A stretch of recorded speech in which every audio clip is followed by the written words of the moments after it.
So a little bit about my story is I entered foster care at 2 years old with my siblings.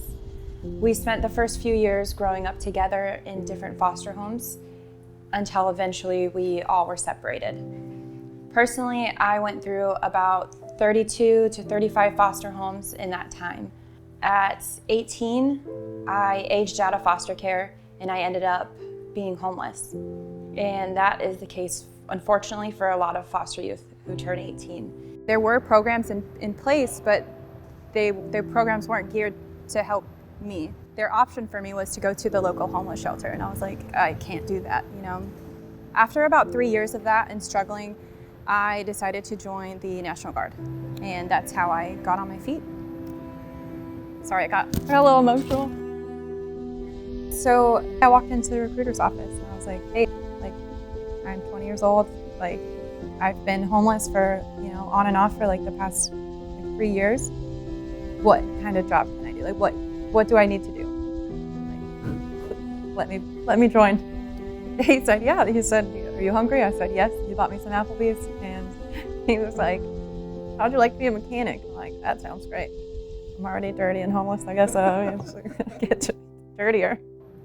So in the Guard, I started as a Chinook helicopter mechanic, and then I was promoted to a crew chief, which I just fly with the pilots and make sure that the aircraft is stable and help them with starting up and landing and flying and aerial surveillance. So I did start speaking out about foster care, I guess, through my Instagram about 2 years ago.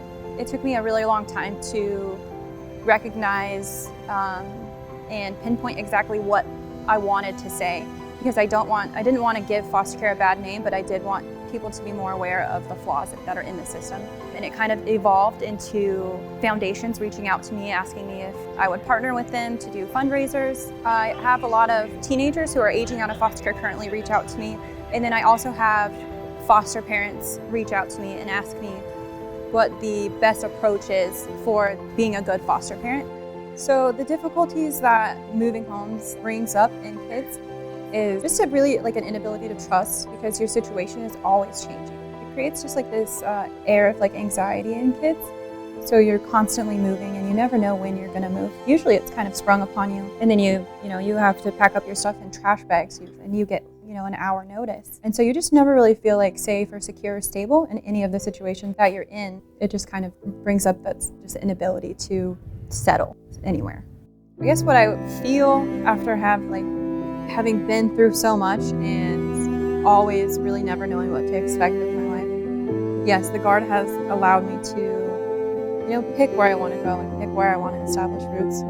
After such uncertainty in my life, I have definitely come to a place where I do feel calm and I feel confident and I feel just, at ease for the first time in my life. And the Guard definitely allowed me to achieve that. I have a job that I love. I have outreach projects that I do, and it gives me a sense of purpose. It wasn't all for nothing. I mean, I'm able to use my story and share that with other people, and it allows me to heal in my own way, and it also allows me to spread awareness about what is going on in foster care and what changes do need to be made.